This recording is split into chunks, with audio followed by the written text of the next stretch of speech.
E galerinha do canal, beleza? Sejam muito bem-vindos a mais um vídeo aqui no canal do Universo Makai. Primeiramente já peço desculpas pela demora, é que faculdade não deixa de ser complicado. E bem, ouviram o galo? Pois é hora de deixar o like. E sem perder mais tempo, quero dizer que hoje retornaremos com Berserk e vamos falar.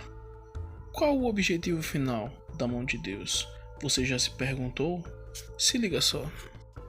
Um dos grandes mistérios que precisa ser solucionado em Berserk é o objetivo final da mão de Deus.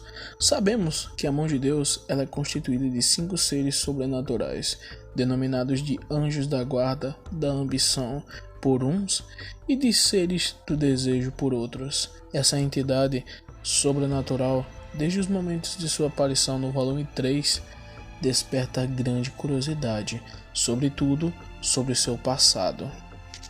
Bem, durante a transformação de Griffith em Phantom, um capítulo diferente de Berserk foi lançado. Um capítulo conhecido como O Deus do Abismo 2. E esse capítulo era o capítulo 83 do mangá. E ele nos mostra o Falcão, ele se afundando nas camadas do mundo astral, até que ele chega ao fundo e encontra um ser magnânimo que conhecemos por Ideia do Mal, ou Deus do Abismo. Esse ser, ele se apresenta dizendo que ele é um ser que contém toda a coletividade do inconsciente da humanidade, e ele responde também à necessidade do sofrimento e controlando o destino e transcendendo a individualidade de cada ser. Seria ele o ego do mundo e teria se originalizado do subconsciente humano e das nossas concepções de mal. Ele seria a entidade a qual a mão de Deus serve, que transformaria o Griffith em Phantom. Porém, podemos dizer que essa história pode ter surgido muito tempo antes, pois a primeira formação dos anjos da mão de Deus já existia no passado. E tudo isso surgiu a partir do evento que envolve Void com as forças astrais lá no passado. Se formos voltar a capítulos atrás, nós somos apresentados a uma força desconhecida, mas muito poderosa, ligada ao pesado, que seria as baritas, que são elementos astrais do meio do diálogo lá entre Shirk e Farnese. Eles comentam, elas duas comentam que as baritas, eles são elementos que são algo que existem no meio, Eles são diferentes do princípio, como fogo, terra e água, E Gadfin, observando a conversa, ele completa, dizendo que elas são algo que não são compatíveis com seres mágicos normais, como elfos e os próprios magos que utilizam a magia normal. Seriam as baritas, os elementos que são baseados nas magias necromânticas, com base no estudo e na força da alma.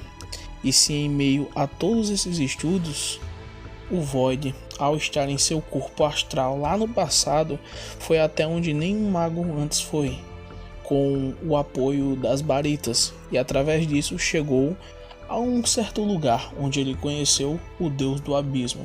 E assim como foi oferecido a Griffith, também foi feito a proposta a Void. No entanto, ele teria recusado. No entanto, com o decorrer do tempo, depois de Geyserik, o imperador daquela época, o prender na torre, ele finalmente cedeu a esse desejo, ao desejo da Ideia do Mal, ganhando poder para destronar Geyserik, e os demais membros seriam os demais mestres de magia e apoiadores de Void em seu ritual, onde além deles vários outros foram sacrificados para a criação da mão de Deus, onde ele, através da fundação da mão de Deus, ele pode usar sua influência no mundo físico e ganhar assim mais poder, já que ele seria a união do pensamento negativo, angústias da humanidade, e tirando a sua proximidade da magia, como era lá no reino de Geyserik, Além disso, né, a criação dos próprios apóstolos pode ser uma forma de causar terror na humanidade por meio do sofrimento, e através disso ele rege as leis da causalidade. E para os apóstolos, por exemplo, pessoal, seriam seres oprimidos, né? Como no caso da própria Rosine que a gente viu, ou então seres malvados, né? Como é o caso do próprio Wilde, né? Que inclusive tem vídeo aqui no canal, vai aparecer aí no card ou no primeiro link da comentário fixado, beleza?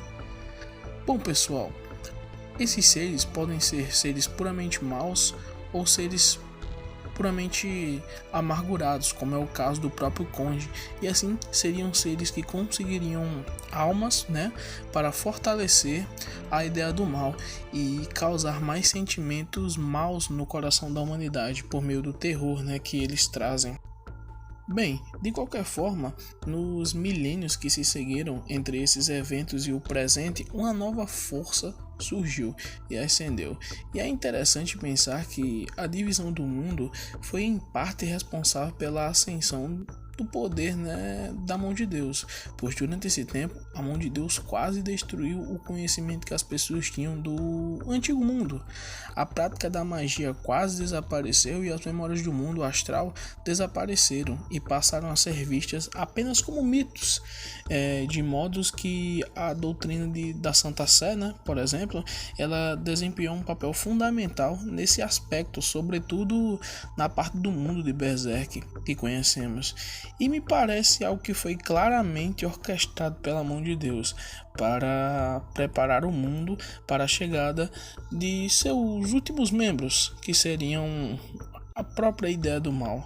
Portanto, agora as pessoas são impotentes, né, contra o mundo astral, porque não tem conhecimento dele e nenhum meio natural de lidar com ele.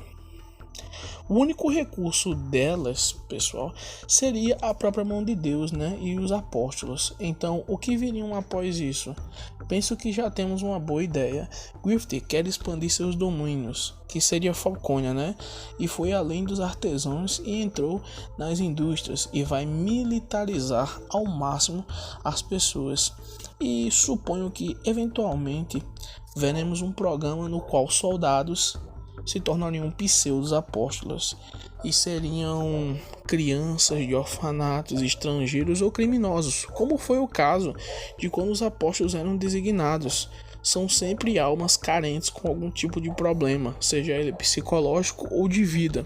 Então não importa, isso vai acontecer mais cedo ou mais tarde, pois Griffith está se empenhando em remodelar o mundo à sua imagem, seja ela a face de Griffith ou a face obscura de Fenton. Bem, é isso. Eu acredito que a ideia do mal está orquestrando seu plano, né? Tudo isso por meio da mão de Deus. E depois de ter tirado os recursos dos seres humanos lá do tempo do Imperador Geyser, que era a união do mundo mágico com o mundo humano, não há nenhuma força de lutar contra a ideia do mal, contra o homem, né? O ser que dirige as linhas da causalidade.